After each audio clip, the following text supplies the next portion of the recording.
तो दोस्तों आज मैं एक्सप्लेन करूंगा एक Telugu crime drama thriller mystery movie को जिसका नाम है ब्लडी मैरी या फिर the rise of Bloody Mary, जिसको डायरेक्ट किया है चंदू मोंदेती ने। इस मूवी की IMDb रेटिंग है 6.1 स्टार्स आउट ऑफ 10। मूवी काफी इंटरेस्टिंग है, आपको देखने में काफी मजा आएगा, ट्विस्ट काफी अच्छे हैं। तो चलिए अब बिना किसी देरी के चलते हैं सीधा वीडियो की तरफ।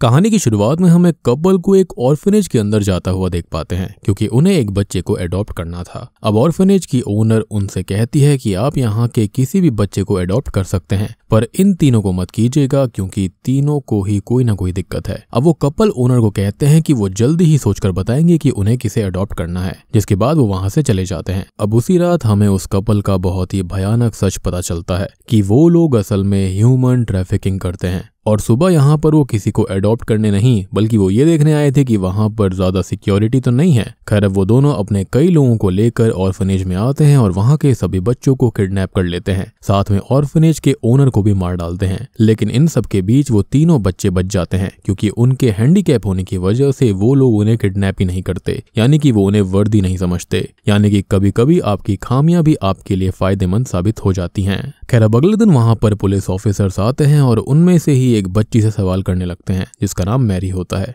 वो उससे कहते हैं कि वहां पर क्या हुआ था, तो वो बताती है कि उसने कुछ भी नहीं देखा लेकिन उसने सब कुछ सुना था। इस पर ऑफिसर कहते हैं कि उन्हें आई विटनेस की जरूरत है वरना वो लोग इस केस में कुछ नहीं कर सकते। अब इसके बाद हम कई साल बाद की कहानी देखते हैं जहां पर मैरी और उसके दो दोस्त बड़े हो चुके हैं। मैरी अब एक हॉस्पिटल में नर्स का काम करती है और किसी तरह अपने दोस्तों का भी ख्याल रख रही है। और आप यहाँ पर सोच रहे होंगे कि वो उनका ख्याल क्यों रख रही है, तो असल में जो उसके दो दोस्त हैं ना, उनमें से जो बाशा है वो गूंगा है और राजू बहरा है, जिस वजह से उन्हें कोई स्टेबल जॉब नहीं मिल पाती और मैरी को ही उनका ख्याल रखना पड़ता है। अब यहाँ पर हम जान पाते हैं कि बाशा को एक्टर बनना है जिस वजह से वो कई जगह ऑडिशंस देता रहता है और राजू को कैमरामैन बनना है जिसके लिए उसे कैमरा चाहिए और उसी के लिए वो मैरी से हर महीने 500 लेकर उनको जमा कर रहा था। खैर मैरी को उसकी सीनियर डॉक्टर कांताराव किसी काम से हॉस्पिटल बुलाते हैं, लेकिन वहां जाकर कांताराव मैरी के साथ गंदी हरकतें करने लगता है और उससे फेवर्स मांगने लगता है, जिससे कि गुस्से में आकर मैरी उसे धक्का देकर अपने से दूर करती है। लेकिन इससे होता यह है कि कांताराव जाकर सर्जिकल नाइफ पर गिर पड़ता है जिस वजह से उसकी जान चली जाती है और ये देखकर मैरी बहुत डर गई थी। दूसरी तरफ बाशा अपनी ऑडिशन के लिए गया हुआ था जहां पर भी कुछ ऐसा ही होता है और वहां का डायरेक्टर एक न्यू मॉडल से मूवी में रोल दिलाने के लिए फेवर्स मांगने लगता है, जिस दौरान वो लड़की बहुत गुस्सा हो जाती है और अपने हाथ में रखे हुए सामान से डायरेक्टर के सर पर जोर से मार देती है जिस वजह से उसकी भी मौत हो जाती है।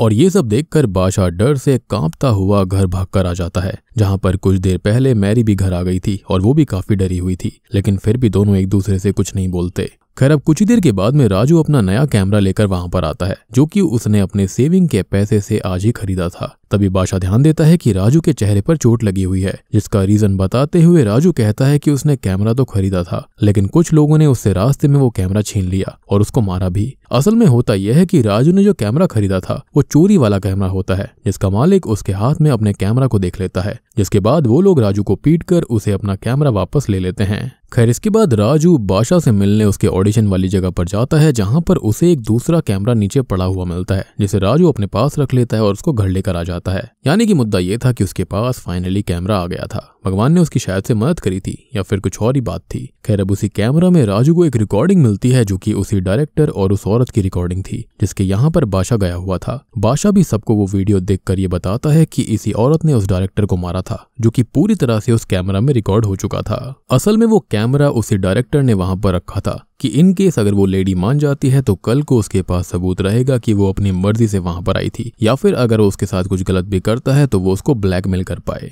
लेकिन उसका अल्टीमेट मोटिव तो यही था कि वो उसके साथ कुछ प्राइवेट मूवमेंट्स को रिकॉर्ड करना चाहता था और ऑब्वियसली बाद में वो पक्का उसको ब्लैकमेल ही करता। खैर आगे वीडियो प्ले करने पर इन्हें और भी शॉकिंग चीज दिखाई देती है जब ये देखते हैं कि डायरेक्टर तब मरा ही नहीं था, पर तभी उस औरत का हस्बैंड वहां पर आ जाता है, जिसे शक था कि डायरेक्टर और उसकी वाइफ दोनों का रिश्ता है। लेकिन यहाँ पर उस मरते हुए डायरेक्टर को देखकर उसके हस्बैंड को और गुस्सा आ जाता है और वो उसको जान से ही मार डालता है। जो सारी चीजें कैमरा में रिकॉर्ड हो गई थी और उसी वक्त कैमरा खिड़की से नीचे गिर जाता है। खैर तभी इनके घर पर हेड ऑफिसर प्रभाकर कुछ पुलिस ऑफिसर्स के साथ कांताराव की मौत के बारे में इन्वेस्टिगेट करते हुए आ जाता है, क्योंकि मैरी उसके ही हॉस्पिटल में एक नर्स थी। लेकिन यहाँ पर सभी तब शॉक्ड हो जाते हैं जब ये देखते हैं कि प्रभाकर ही वो आदमी है जिसने डायरेक्टर को मारा है और इसका अब इनके पास प्रूफ भी था। खैर अब प्रभाकर मैरी से पूछताछ करता है और उनके कैमरा को भी चेक करता है, जिसके अंदर वो अपने वीडियो को मिस कर देता है। तभी प्रभाकर को शेखर बाबू नाम के लोकल माफिया का कॉल आता है, जिसके 2 गैंग मेंबर्स को प्रभाकर ने जेल में पकड़कर रखा था। और उनकी बातों से हम ये समझ पाते हैं कि प्रभाकर और शेखर दोनों एक दूसरे के दुश्मन हैं और प्रभाकर शेखर को उसके पास्ट क्राइम्स के लिए जेल में डालना चाहता है। खैर मैरी के घर पर प्रभाकर को कुछ भी नहीं मिलता, जिस वजह से वो वापस स्टेशन लौट आता है। लेकिन यहाँ मैरी अपना दिमाग लगाती है और बादशाह के फोन से प्रभाकर को कॉल करके उसे ये कहती है कि उसे पता है कि उसने ही डायरेक्टर को मारा है और इसका उसके पास सबूत भी है। तो अगर वो चाहता है कि ये सबूत पूरी दुनिया के सामने ना आए तो वो 5 लाख रुपए का इंतजाम कर ले।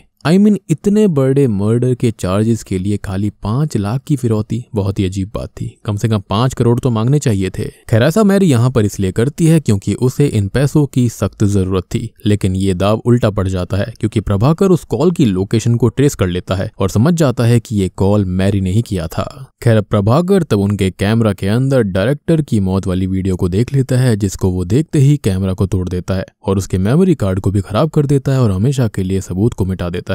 जिसके बाद प्रभाकर तीनों से पूछने लगता है कि अब सबूत के नाम पर उनके पास कुछ नहीं बचा तो वो सबसे पहले किसे मारे। कि तभी मैरी का पड़ोसी वासु अपनी लैपटॉप लेने उसके घर पर आता है और मैरी उसे उसका लैपटॉप दे देती है। जिसके बाद मैरी प्रभाकर को बताती है कि उसे अंधेरे में कुछ नहीं दिखता और वो पार्शियली ब्लाइंड है, जिसके लिए वो लेंस पहनती है और यही मैरी की वीकनेस थी। लेकिन आगे मैरी कहती है कि इसके बाद भी उसने बचपन में मौत को बहुत करीब से देखा था, यानी कि जब ह्यूमन ट्रैफिकिंग वाले वहां पर आए थे, जिसके लिए वो प्रभाकर को उसके बचपन में ऑर्फनेज पे हुए हमले के बारे में बताती है। वहां उसकी ऑर्फनेज की ओनर ने मरने से पहले उसे ये कहा था कि तुम्हें बादशाह और राजू को आगे संभालना है और अपनी कमजोरी को अपने सपनों के बीच में कभी नहीं आने देना। और यही समझाते हुए मैरी अंत में ये कहती है कि सर अभी आप 5 लाख नहीं बल्कि कैमरा के 12,000 मिलाकर 5,12,000 का इंतजाम करिए, क्योंकि वासु को जो लैपटॉप उसने दिया है उसके अंदर उसके आने से पहले ही उसने वीडियो को ट्रांसफर कर दिया था, इसलिए उनके पास अभी भी सबूत है। जिसको सुनते ही प्रभाकर की डर से हालत खराब होने लगती है और वो वहां से निकलकर पैसों का इंतजाम करने लगता है। लेकिन यहाँ पर भी मैरी ने अपना दिमाग ही लगाया था। असल में उसने किसी भी वीडियो को वासु के लैपटॉप में ट्रांसफर किया ही नहीं था, लेकिन अपनी मौत को सामने देखकर उसने उस समय ये प्लान बनाया ताकि वो लोग यहाँ से बचकर निकल पाएं, यानी कि उसका प्रेजेंस ऑफ माइंड काफी अच्छा था। तभी हम प्रभाकर को देखते हैं जो कि रास्ते में वासु को देख लेता है और तब वासु के पास उसका लैपटॉप नहीं था। अब प्रभाकर सीधे उसको धमकाते हुए उस वीडियो के बारे में पूछने लगता है, लेकिन वासु को उस वीडियो के बारे में सच में कुछ नहीं पता था, जिसे प्रभाकर भी समझ जाता है कि मैरी ने उसे टोपी पहनाई है। जिसके बाद वो उन तीनों को वापस ढूंढने लगता है। अब मैरी, बादशाह और राजू तीनों प्रभाकर से बचने के लिए भाग रहे थे और तभी मैरी को प्रभाकर के सबसे बड़े दुश्मन शेखर बाबू की याद आती है। खैर मैरी अब किसी तरह से शेखर के पास पहुंच जाती है और उसको कहती है कि उसके पास एक ऐसा सबूत है जिससे कि प्रभाकर हमेशा उसके सामने झुककर रहेगा, जिस पर पहले तो शेखर को विश्वास नहीं होता, लेकिन मैरी के कहने पर जब वो प्रभाकर को कॉल करके उस वीडियो के बारे में बताता है तो प्रभाकर शेखर से कहने लगता है कि मैं तुम्हारे दोनों लोगों को छोड़ दूंगा, बस उसके बदले मुझे वो वीडियो और वो 3 बच्चे चाहिए। जिससे कि शेखर को भी समझ में आ जाता है कि प्रभाकर उसकी बातों से डर चुका है और मैरी के पास सच में कोई ऐसा सबूत है। लेकिन सच तो ये था कि मैरी के पास कोई भी सबूत नहीं था, वो तीनों ही खुद जीते जागते सबूत थे। खैर अब शेखर इन तीनों की बहुत खातिरदारी करने लगता है, लेकिन उसी दौरान मैरी शेखर को किसी से बात करते हुए सुन लेती है, जहां पर वो ये कहने लगता है कि अभी अभी मेरे पास 3 जन खुद चलकर आए हैं और उनके ऑर्गन्स को बेचकर उन्हें बहुत बड़ा मुनाफा हो सकता है, यानी कि शेखर भी किसी का सगा नहीं था। अब ये आवाज सुनते ही मैरी को सडनली बचपन के वो ऑर्फनेज की किडनैपिंग याद आती है, जहां पर उसने ऐसी ही आवाज सुनी थी और उसे बिल्कुल भी समय नहीं लगता ये समझने में कि शेखर असल में ह्यूमन ट्रैफिकिंग का ही काम करता है और उसके बचपन में ऑर्फनेज पर जिसने हमला करवाया था वो शेखर ही था। यहाँ पर शेखर इन तीनों के ऑर्गन्स को भी बेचना चाहता था, क्योंकि एक तरह से तीनों ही हैंडीकैप थे। इसलिए मैरी सोचती है कि उसे जल्दी से जल्दी कुछ करना पड़ेगा ताकि वो लोग इस मुसीबत से भी बाहर निकल सके। जिसके बाद मैरी शेखर से कहती है कि उसे वीडियो प्रूफ लेने के लिए अपने घर जाना होगा, जिसके लिए शेखर अपने एक आदमी को मैरी के साथ भेजकर बादशाह और राजू को अपने अड्डे पर ही रुकवा लेता है ताकि मैरी कोई भी चालाकी ना कर पाए और वो सबूत लेकर वापस आ जाए। अब यहाँ पर मैरी एक मेडिकल शॉप पर जाकर एक सर्जिकल नाइफ को खरीदती है और वहां से वो प्रभाकर के घर जाती है। जिसके बाद वो शेखर के पास वापस आ जाती है और वहां पर आकर वो बादशाह और राजू को बताती है कि उसके पास अब प्रभाकर के खिलाफ सबूत आ चुका है, जिसको समझाते हुए वो ये कहती है कि वो प्रभाकर के घर घर पर गई थी जहां पर उसकी वाइफ अकेली थी और उसने भी उसकी वाइफ के सामने नाटक किया कि जिस डायरेक्टर को प्रभाकर ने मारा था वो उसकी बहन है और वो प्रभाकर की वाइफ से ये कहती है कि वो उन दोनों के खिलाफ अब केस कर देगी जिससे कि उन दोनों को पूरी जिंदगी जेल में बितानी पड़ेगी। खैर अब इस बात से प्रभाकर की बीवी बहुत डर जाती है और मैरी तब उसको ये कहती है कि अगर उसको इस चीज में नहीं फंसना है तो उसे अपने पति के खिलाफ बयान देना होगा जिससे कि वो इस खून से बाहर आ जाएगी। जिसके बाद प्रभाकर की बीवी डायरेक्टर के मर्डर की कहानी को काफी हद तक तोड़ मरोड़ कर बताती है जिससे कि ऐसा लगे कि इस मर्डर के अंदर सिर्फ प्रभाकर ही इन्वॉल्व था। और आपको अगर समझ में नहीं आ रहा है तो यहाँ पर प्रभाकर की वाइफ वही है जो कि एज अ मॉडल वहां पर डायरेक्टर के पास गई थी और मैरी ठीक इसी चीज का फायदा उठाती है। वो उस बयान को वीडियो के फॉर्म में रिकॉर्ड कर लेती है जिससे कि अब उसके पास प्रभाकर के खिलाफ एक ठोस सबूत आ जाता है। लेकिन अब तक इन तीनों के ऊपर से खतरा टला नहीं था क्योंकि शेखर आगे इन तीनों के ऑर्गन्स को निकालने के लिए अपनी खुफिया जगह पर ले जाता है और मैरी को कहता है कि मछलियां कितनी भी हाथ पैर मार लें लेकिन अंत में वो मारी ही जाती हैं जैसे कि कुछ ही देर में तुम तीनों के साथ होने वाला है। और ये सुनते ही मैरी हंसने लगती है और तभी वहां पर प्रभाकर भी आ जाता है जो कि आते ही शेखर के सभी लोगों को एक एक करके शूट करके मारने लगता है। जिसके बाद एज अ व्यूअर हम ये जान पाते हैं कि मैरी ने ये सब पहले ही प्लान कर लिया था। उसे पहले ही अंदाजा हो गया था कि शेखर उनको नहीं छोड़ेगा, इसलिए जैसे ही मैरी के हाथ में प्रूफ आया था उसने सबसे पहले प्रभाकर को कॉल लगाया और उसको ये कहा कि तुम्हारे खिलाफ हमारे पास प्रूफ है जो कि खुद तुम्हारी वाइफ ने दिया है और अगर उसे उस सबूत को हमेशा के लिए मिटाना है तो उसको शेखर से हमें बचाना होगा और साथ ही साथ वो 5 लाख रुपए भी देने होंगे, जिस चीज के लिए प्रभाकर मान जाता है। अब प्रभाकर शेखर के लोगों पर गोलियों की बौछार कर देता है और अंत में शेखर पर गन पॉइंट कर देता है, जिसके बाद शेखर प्रभाकर को पैसों का लालच देते हुए ये कहता है कि तुम इस मैरी को मार दो। लेकिन तभी मैरी प्रभाकर से कहती है कि शेखर को मार के तुम्हारा ही फायदा है। पुलिस बहुत पहले से शेखर के इलीगल ह्यूमन ट्रैफिकिंग के खिलाफ सबूत ढूंढ रही है जो कि अभी तुम्हारे सामने है। साथ में इसे मारने पर तुम्हें गवर्नमेंट से मेडल भी मिलेगा और उसका प्रमोशन भी हो जाएगा, जो कि सभी बातें लॉजिकल भी थी और सही भी थी। इसलिए प्रभाकर शेखर को मारने का फैसला कर लेता है।